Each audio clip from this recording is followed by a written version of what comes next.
Everyone, welcome to బిందు శ్రీవాల్. ఇవాళ నా morning రొటీన్తో మీ ముందుకు వచ్చేసాను. ఈ మార్నింగ్ రొటీన్లో చాలా చాలా డిలీషియస్ కుకింగ్ రెసిపీస్ అయితే చూపిస్తున్నాను. చాలా అంటే చాలా బాగుంటాయి. మీ అందరికీ చాలా బాగా నచ్చుతాయి కూడాను.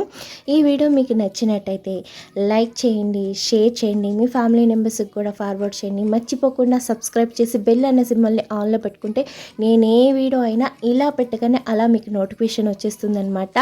ఇంకెందుకు ఆలస్యం, ఇవాళ ఏమేం పనులు చేసుకున్నాను ఇంట్లో అన్నది చూపించేస్తాను, వచ్చేయండి. ఇంక పొద్దున్నే లెగ్గాను ఏంటంటే ఇల్లు ఊడ్చేస్తున్నానండి. కింద ముగ్గేసుకొచ్చేసాను. అలాగే పైకి వెళ్ళి మొక్కలకి నీళ్ళు కూడా పోసుకుని వచ్చేసాను అనమాట. ఇంకా పిల్లలు లేచేలోపుగా అయితే ఇల్లు అయితే ఊడ్చేసుకుంటున్నాను. ఎందుకంటే వాళ్ళు లేస్తే మొత్తం ఇల్లంతా ఊడ్చేలోపు ఈ ఊడ్చిందంతా మళ్ళీ వెనక్కి తీసుకెళ్ళి ముందుకు తీసుకెళ్ళి ఇంకా చాలా చికాకు చేసేస్తారు. ఇంకా అందుకనే వాళ్ళు లేసేలోపే మ్యాక్సిమం ఈ పనులు చేసేస్తాను. ఇంకా లేదు అంటే కనుక వాళ్ళకి స్నానాలు అవన్నీ అయ్యాక అప్పుడు ఊడుస్తాను అనమాట. ఇంకా పొద్దున్నే లేస్తే ఇలా ఎర్లీగా అయితే ఇల్లు ఊడ్చేసుకుంటాను.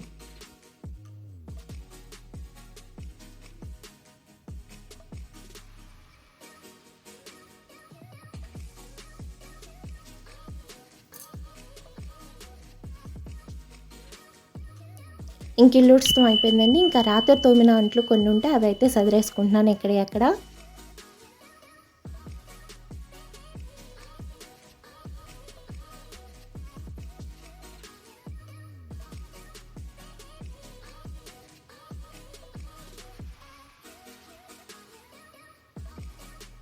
ఇంకా ఇప్పుడైతే మీకు ఒక బాటిల్ చూపిస్తున్నానండి. ఈ బాటిల్ అయితే చాలా బాగా యూజ్ అవుతుంది. మనకి పిల్లలకి నార్మల్గా వాటర్ తాగండి అంటే తాగరు కదా. ఇలాంటి బాటిల్ ఒకటి తీసుకుంటే కనుక వాళ్ళు చక్కగా దీనిలో వాటర్ పట్టేసి పెట్టేసాము అంటే కనుక వద్దన్నా తాగుతారనమాట. ఈ బాటిల్ వచ్చేటప్పటికి ఒక టాయ్, అదే మనకి ఒక టాయ్ లాగా ఉంటుంది అనమాట. దీన్ని ఓపెన్ కానీ చాలా బాగుంటుంది ఈ బాటిల్ అనేది. ఈ బాటిల్ కొన్నాక మా తీర్థం అనేది వాటర్ చక్కగా తాగేస్తుంది. ఈ బాటిల్ నిండా నీళ్ళు పట్టేసాము అంటే కనుక చక్కగా ఎప్పుడు కావాలంటే అప్పుడు పిల్లలు తాగుతారనమాట. దీన్ని లాక్ అది కూడా సిస్టమ్ అది కూడా చాలా బాగుంది. ఓపెన్ చేసేది కూడా చాలా బాగుందనమాట. పిల్లలకైతే చాలా బాగా యూస్ అవుతుంది. మీలో ఎవరికైనా ఇలాంటి బాటిల్ కావాలంటే కనుక ఈ బాటిల్ లింక్ అన్నది కింద డిస్క్రిప్షన్లో ఇస్తాను. ఎవరికైనా కావాలంటే ఒకసారి వెళ్ళి చెక్అవుట్ చేయండి. చాలా బాగా యూస్ అవుతుంది అనమాట. పిల్లలకి వాటర్ తాగండి తాగండి అని మనం వెనకాల తిరగాల్సిన అవసరం లేదు. ఆ బాటిల్లో పట్టేసాము అంటే వద్దన్నా చక్కగా తాగిస్తారు. మా చిన్న పాప పెద్ద పాప అయితే బాగా తాగుతారండి అందులో వాటర్ అన్నది. ఇంక ఇప్పుడైతే ఏంటంటే మా వారికి పిల్లలకి టీ అయితే పెట్టేద్దాము అనేసి నేను పాలు తీసేసుకున్నాను అనమాట. పాల మీద మీగడి స్పూన్తో తీద్దామని చూసాను కానీ నా వల్ల కాదు. నేను ఎప్పుడు చేత్తోనే తీస్తాను. ఇంకా అందుకోసం అనేసి మళ్ళీ చేత్తోనే తీసాను. స్పూన్తో ట్రై చేశాను కానీ నా వల్ల కాలేదనమాట. ఇంక ఇప్పుడైతే స్టవ్ వెలిగించి స్టవ్ మీద పాలు పెట్టేసుకుంటున్నాను. ఈ పాలు కాగేలోపు ఏంటంటే గ్లాస్లో హార్లిక్స్ అయితే వేసేసుకున్నానండి. ఇప్పుడైతే హార్లిక్స్ కొంచెం తొలిచేసుకుంటున్నాను అనమాట. పిల్లలకి కొంచెం చల్లగా ఇవ్వాలనేసి. మా పెద్ద పాప కొంచెం గోరువెచ్చగా అయితే తాగుతుంది కానీ మా చిన్ని పాపకి బాగా చల్లగా చేసేయాలన్నమాట. ఇంకా పిల్లలకి పాలు ఇచ్చేసి వచ్చాను. ఇంక ఈ లోపల ఇందులో టీ పొడి అయితే వేసేసుకుంటున్నానండి.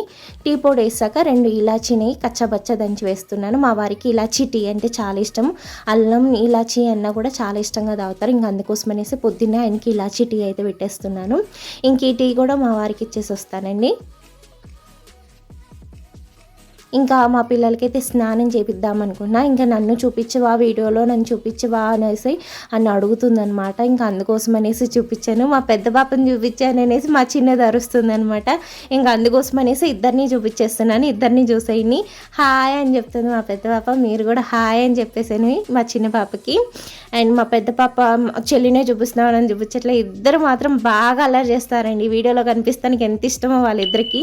ఇంక ఇప్పుడైతే ఏంటంటే పిల్లలకి స్నానాలు, కొన్ని అంట్లు 2 అంట్లు కూడా తోమేసుకున్నాను. నేను కూడా స్నానం చేసి వచ్చి దీపారాధన అన్నదే చేసేసుకున్నాను అనమాట. నిత్య దీపారాధన మ్యాక్సిమం వీలైతే రోజు చేసుకున్నాను. ఇంకా సాగనప్పుడు మాత్రం ఒక్కోసారి స్కిప్ చేసేస్తానమాట.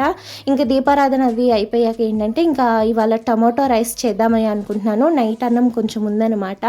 ఇంకా అందుకోసం అనేసి టమాటా రైస్ చేస్తున్నాను. టమాటా రైస్ కోసం అనేసి 3 టమాటా అలాగే 3 పచ్చిమిరపకాయలు కూడా తీసుకుంటున్నానండి. ఇగోండి ఫ్రిడ్జ్ డోర్ ఓపెన్ చేయటమే ఆలస్యం వచ్చేస్తుంది అనమాట. ఆ ఫ్రిడ్జ్ చల్లగా ఉంటుందిగా, అక్కడికి వచ్చి అయితే నుంచుంటుంది మా చిన్నది అనమాట. ఇగోండి ఇంకా టమాటాలు అవి ఎలాగ తీసుకుంటున్నాను. ఈ టమాటా రైస్ అనేది చాలా బాగుంటుందండి. మన పిల్లలకి లంచ్ బాక్స్ కానీ, లేదంటే ఆఫీస్కి వెళ్ళే వాళ్ళకి కానివ్వండి, లేదు అంటారా మనం పొద్దున్న వెళ్ళి సాయంకాలం వచ్చేసేలాగా ఊర్లో వెళ్తాం చూడండి, అలాంటప్పుడు కూడాను ఈ టమాటా రైస్ అనేది మనం చేసుకుని జర్నీలో కూడా తీసుకెళ్ళచ్చు. చాలా బాగుంటుంది, చాలా సింపుల్గా కూడా చేసేసుకోవచ్చు అనమాట. నేనైతే ఫస్ట్ అయితే కొంచెం బాగా పండిన టమాటాలు ఒక 2 టమాటాలని ఇలా సన్నగా కట్ చేసుకుని ఈ టమాటాలని చక్కగా నేను మిక్సీ పట్టేసుకుంటాను అనమాట.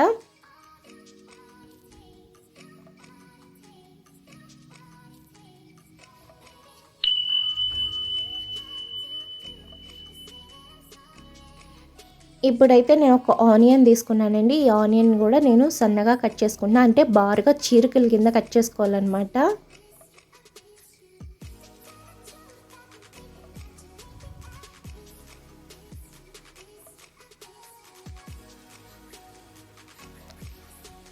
ఇప్పుడైతే ఒక టమాటాని, అంటే కొంచెం పచ్చిగా ఉన్న టమాటాని తీసుకున్నాను అనమాట. ఈ టమాటాని ఇలాగ క్యూబ్స్ కింద అయితే కట్ చేసుకుని పక్కన పెట్టేసుకున్నాను. ఒక టమాటా తీసుకున్నాను. మొత్తానికి నేను ఒక గిన్నె నిండా రైస్ కోసం ఒక 3 టమాటాలు అయితే తీసుకున్నాను. ఒక 2 అయితే ప్యూరీ చేసుకున్నాను. ఒక టమాటాని ఇలా కట్ చేసుకున్నాను అనమాట. ఇప్పుడు 3 పచ్చిమిరపకాయలని చీరికలు అయితే చేసుకున్నానండి. ఇప్పుడైతే కొద్దిగా కొత్తిమీర వేసుకున్నా. టమాటా రైస్కి ఖచ్చితంగా కొత్తిమీర ఉండాలన్నమాట. కొత్తిమీర లేకపోతే టమాటా రైస్ అనేది అస్సలు బాగోదు. ఇంకా మ్యాక్సిమం మీరు టమాటా రైస్ చేస్తున్నారంటే కొత్తిమీర డెఫినెట్గా ఉండాలి. ఏమాత్రం లేదు కదా పర్లేదు అనేసి మీరు వేయటం మానేశారు అంటే కనుక రుచి ఉండదు. చేసే వాళ్ళు ఎవరైనా ఉంటే కనుక ఖచ్చితంగా మీరు కొత్తిమీర అన్నది పెట్టుకోవాలన్నమాట. ఇంక ఇలా శుభ్రం చేసుకున్న కొత్తిమీరని సన్నగా అయితే కట్ చేసేసుకుంటున్నాను.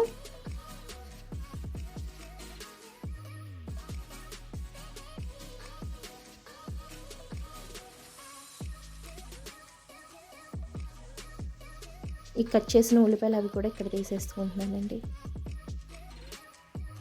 ఇదిగోండి అల్లం వెల్లుల్లి పేస్ట్ ఆల్రెడీ నేను గ్రైండ్ చేసుకుని ఫ్రిడ్జ్లో పెట్టుకున్నాను. ఇదిగోండి టమాటా ప్యూరీ కూడా చూస్తున్నారుగా, ఇలాగా మెత్తగా మనం మిక్సీ పెట్టేసుకోవాలన్నమాట. ఇప్పుడైతే స్టవ్ నుంచి స్టవ్ మీద మూకిడి పెట్టి ఒక 2 టేబుల్ స్పూన్ల ఆయిల్, అలాగే 1 టేబుల్ స్పూన్ నెయ్యి అయితే వేసుకున్నానండి. ఈ నెయ్యి అది వేడెక్కాక ఒక 1/2 టేబుల్ స్పూన్ సహజీరా, అలాగే 1/2 ఇంచ్ చెక్క, అలాగే 2 ఇలాచీ కూడా వేసుకుంటున్నాను. చూస్తున్నారుగా 2 ఇలాచీ, 2 అంటే 2 లవంగి మొగ్గలన్నీ. చూస్తున్నారుగా 2 అంటే 2 లవంగి మొగ్గలు అన్నమాట. ఇప్పుడు కట్ చేసుకున్న పచ్చిమిరపకాయ అలాగే ఉల్లిపాయ కూడా వేసుకుని చక్కగా వేపుకోవాలండి ఒక 5 నిమిషాల పాటు. ఇప్పుడు అల్లం వెల్లుల్లి పేస్ట్ కూడా వేసుకుంటున్నాను. ఇది గరం మసాలా అంటారు కదండి, ఆ గరం మసాలా అనమాట. మన వీడియోస్ రెగ్యులర్గా చూస్తున్న వాళ్ళకి తెలుస్తుంది. ఇంకా అల్లం వెల్లుల్లి పేస్ట్ కూడా బాగా వేగాక మనం టమాటో ప్యూరీ కూడా వేసుకోవాలండి. ఇంకా మిక్సీ జార్లో కొంచెం వాటర్ వేసి ఆ వాటర్ కూడా వేసుకొని చక్కగా టమాటా ప్యూరీని బాగా మగ్గనివ్వాలన్నమాట. ఇప్పుడు ఇందులో ధనియాల పొడి 1/2 table spoon, 1/2 table spoon garam masala, అలాగే ఒక 1/2 టేబుల్ స్పూన్ కారం అన్నమాట. పిల్లలకు కూడా పెడుతున్నాను కాబట్టి కారం అనేది తక్కువ వేసుకున్నా, మీకు కావాలంటే ఎక్కువగా వేసుకొని ఇప్పుడు కట్ చేసుకున్న టమాటా క్యూబ్స్ ఉన్నాయి కదండి, వాటిని కూడా వేసేసుకోవాలి. వేసుకొని ఒక్కసారి కలుపుకొని ఒక 5 నిమిషాల పాటు చక్కగా వేగనివ్వాలి. ఇప్పుడు రుచికి సరిపడగా సాల్ట్ వేసుకుని ఇప్పుడు మనం ఉడికించుకున్న రైస్ అయితే వేసేసుకోవాలన్నమాట. ఇది నైట్ వండిన అన్నం అండి.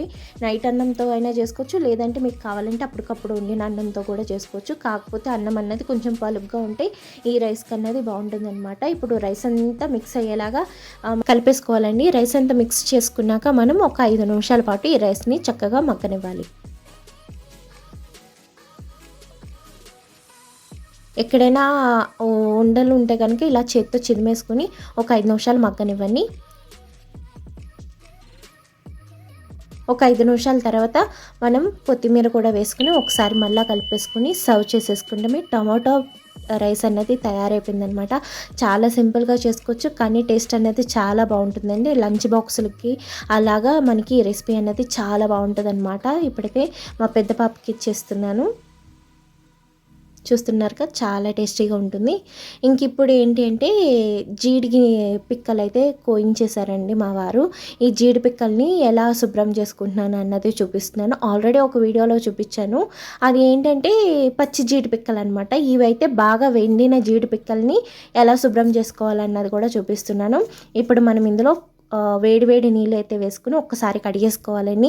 ఎందుకంటే జీడి ఏమైనా పట్టు ఉంటే కనుక ఆ జీడంతా వచ్చేయాలన్నమాట. లేదంటే మన చేతులకు అంటుకొని చేతులు అన్నవి నల్లగా అయినా అయిపోతాయి, లేదంటే బొబ్బలైనా వచ్చేస్తాయి అన్నమాట. ఇంకా ఒకసారి శుభ్రంగా కడిగేసాక ఇలా వాటర్ పోసి ఒకసారి మనం ఈ జీడి పిక్కలన్నిటి ఒలిచేసుకోవాలన్నమాట. దీనిపైన ఒక పొట్టు ఉంటుందండి. ఇవి కొంచెం చూస్తున్నారు, ఇలా పొట్టంతా తీసేసుకుని మనం ఈ జీడిపప్పునంతా ఒలిచేసుకోవాలన్నమాట. ఈ విధంగా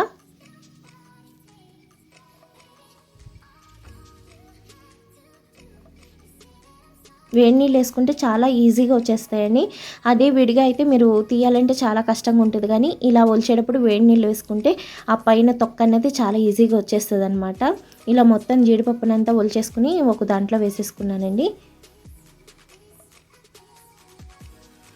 ఇప్పుడు ఈ జీడిపప్పులో ఏంటంటే 1 టేబుల్ స్పూన్ శనగపిండి అయితే వేసుకుంటున్నానండి. శనగపిండి వేసి ఇలా చక్కగా ఈ జీడిపప్పు అంతా ఇలా పిసుకుతూ మనం కడగాలన్నమాట. ఇలా మనం శనగపిండి వేయటం వల్ల ఏంటంటే ఈ జీడిపప్పుకి ఏమైనా జీడి అంటుకుంటే దీనిపైన ఒక జీడి పాకం వస్తుంది చూడండి, అది ఏమైనా అంటుకుంటే శనగపిండితో వేసి కడగటం వల్ల మనకి ఆ జీడంతా పోతుంది అనమాట. ఇంకా అందుకనే శనగపిండి వేసి కడుగుతారనమాట. ఇలా చక్కగా అంతా కడిగేశాక ఇప్పుడైతే మళ్ళీ గోరువెచ్చని వాటర్ అయితే వేసుకుని ఈ జీడిపప్పు అంతా కడిగేసుకోవాలన్నమాట. ఇలా కడగగానే మీకు చూసినట్టయితే జీడిపప్పు ఎంత తెల్లగా వస్తుందో చూడండి, మీకు ఒకసారి చూపిస్తాను. ఇప్పుడు ఈ జీడిపప్పునంతా ఈ నీళ్ళల్లో నుంచి సపరేట్ చేసేసుకుంటున్నాను. మీరు చూస్తున్నారుగా ఆ జీడంతా పోయి మీకు ఎంత తెల్లగా వచ్చిందో జీడిపప్పు అన్నది. ఇది శుభ్రం చేయడం కొంచెం కష్టమైనా సరే కానీ దీని టేస్ట్ బాగుంటుంది అనమాట. ఇలా శుభ్రం చేసుకునే జీడిపప్పుని అయితే నేను ఫ్రిడ్జ్లో పెట్టేసుకుంటానండి. అందుకోసం అనేసి ఇలా కడిగేసుకుంటున్నాను శుభ్రంగా. చూస్తున్నారుగా ఇలాగ ఒక బాక్స్లోకి అయితే వేసేసుకుంటున్నాను ఈ జీడిపప్పు అంతా. ఒక 2-3 సార్లు కడిగేసాము అంటే కనుక మనకి జీడిపప్పు అనేది చక్కగా నీట్గా వచ్చేస్తుంది అనమాట, తెల్లగా. మీరు బాగు చేయకముందు చూసినట్టయితే ఎంత నల్లగా ఉన్నాయో, ఇప్పుడు శుభ్రం చేసాక చూసారా జీడిపప్పు అనేది ఎంత తెల్లగా వచ్చిందో. ఇలా తెల్లగా వచ్చేదాకా మనం శుభ్రం చేసుకోవాలి. చూస్తున్నారుగా ఇలా బాగు చేసేసుకున్న జీడిపప్పుని నేను ఇప్పుడు డీప్ ఫ్రిడ్జ్లో పెట్టుకుంటే ఎప్పుడు కావాలంటే అప్పుడు డీప్ ఫ్రిడ్జ్లో నేను తీసుకుని అయితే వండుకోవచ్చు అనమాట. ఇలా పెట్టేసుకున్నాను. ఇక్కడ కూడా ఒకసారి శుభ్రం చేసేసుకుంటున్నాను. లేదు అంటే కనుక ఇక్కడంతా మళ్ళీ మచ్చబడిపోతుంది. ఎంత టైల్స్ మీద అయినా సరే ఆ జీడి బాగు చేసిన వాటర్ అంతా ఉంది అంటే కనుక డాగ్లా పడిపోతుంది. ఇప్పటికే డాగ్లా పడిపోయింది. ఇంకా రుద్ది తుడిచాను అనమాట. మరలా ఒకసారి వేరే క్లాత్తో తుడుస్తున్నాను. ఇప్పుడు ఇక్కడ అంతా శుభ్రం అయిపోయింది కదండి. ఇప్పుడైతే రైస్ పెట్టేసుకుంటున్నాను. 1 గ్లాసు బియ్యానికి 2 గ్లాసులు వాటర్ వేయనండి. ఇప్పుడు స్టవ్ వెలిగించుకుని స్టవ్ అయితే పొయ్యి మీద పెట్టేసుకుంటున్నాను. ఇప్పుడు ఏంటంటే గుత్తి వంకాయ కూర వండుదామని అనుకుంటున్నాను అనమాట. అందుకోసం అనేసి వంకాయలు తీసుకుంటున్నాను. చూసారుగా మొన్న ఫ్రిడ్జ్ క్లీన్ చేసినప్పుడు పెట్టుకున్నాను కదా, ఆ వంకాయలను అయితే నేను తీసుకుంటున్నాను అనమాట. పచ్చిమిరపకాయలు కూడా తీసేసుకుంటున్నాను.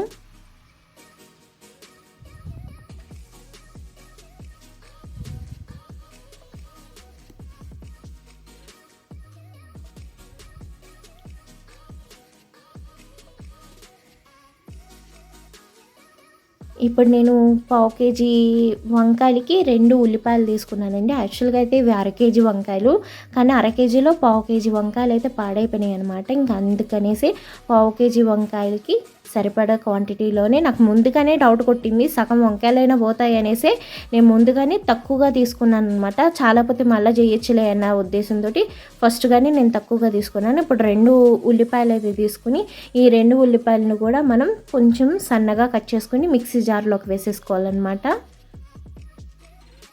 గుత్తొంకాయ కూర కూడా రకరకాలుగా వండుతారండి. ఇది వచ్చేటప్పటికి మా అమ్మమ్మ స్పెషల్ రెసిపీ అనమాట. మచిలీపట్నం స్పెషల్ రెసిపీ, చాలా బాగుంటుంది. చేయటం చాలా సింపుల్గా ఉంటుంది కానీ టేస్ట్ అయితే చాలా బాగుంటుంది అనమాట.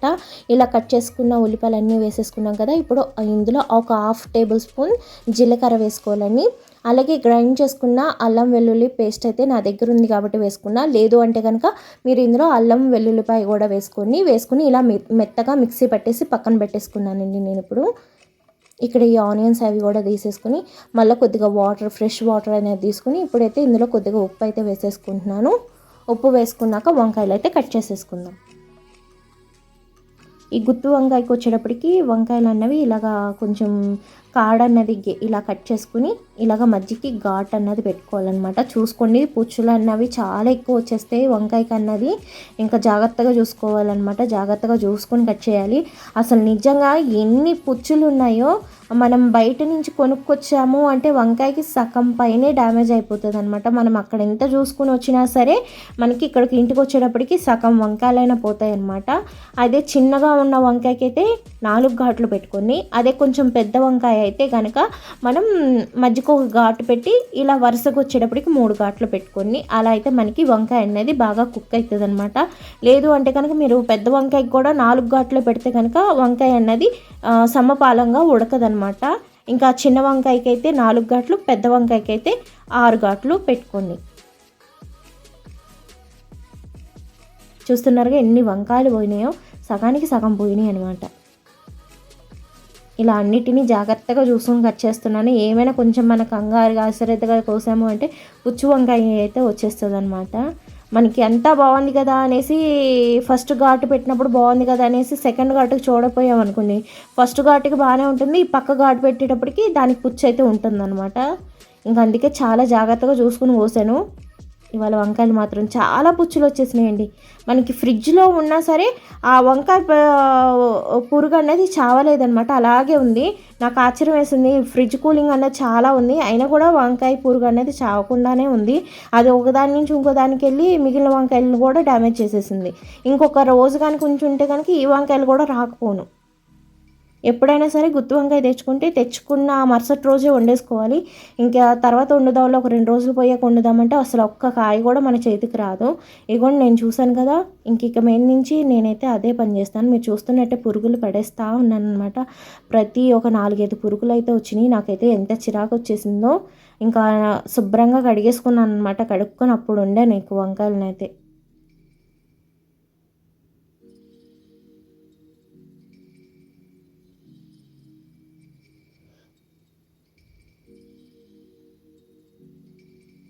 వైజాగ్ వాళ్ళు కూడా వంకాయ కూర అనేది కొంచెం డిఫరెంట్గా వండుతారు. ఇంకోసారి అన్నది వైజాగ్ వంకాయ కూర ఎలా వండుతారు, గుత్తి వంకాయ కూర అన్నది చూపిస్తాను. ఇప్పుడైతే మా అమ్మమ్మ స్పెషల్ రెసిపీ అయితే చేస్తున్నాను అనమాట. మా అమ్మమ్మ వండినట్టుగానే ఉండమన్నారు. ఇంకా అందుకోసం అనేసి వాళ్ళు అలా వండేస్తున్నాను. మళ్ళీ ట్రిప్ అయితే మీకు మనకి వైజాగ్ వాళ్ళు కొంచెం డిఫరెంట్గా వండుతారనమాట. కొంచెం వెల్లుల్లి కారం వేసి అలా అన్నది చూపిస్తాను అనమాట. ఇప్పుడు ఈ వంకాయలన్నిటిని శుభ్రంగా కడిగేసుకున్నాను కదండి. ఇక్కడ ఈ కోసిన వంకాయలన్నీ తీసేసుకుంటున్నాను అనమాట.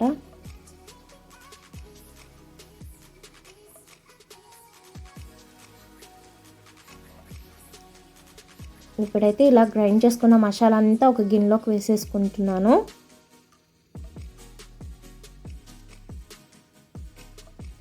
ఇప్పుడు ఇందులోనే ఒక చిటికెడంతా పసుపు వేసుకున్నానండి. అలాగే రుచికి సరిపడగా సాల్ట్ వేసుకున్నాను. అలాగే 1 టేబుల్ స్పూన్ కారం అయితే వేసుకున్నాను. ఇప్పుడు ఈ మసాలా, ఉప్పు, కారాలు అంతా బాగా కలిసేలా కలిపేసుకోవాలన్నమాట ఇలాగా. ఇప్పుడు ఈ వంకాయలోకి మనం ప్రిపేర్ చేసుకున్న మసాలా ఇలాగా చక్కగా కూరేసుకుని మనం వంకాయలన్నిటిని రెడీ చేసేసుకుందాం. ఇక చూసారుగా వంకాయలన్నిటికీ మసాలా పెట్టేశాను.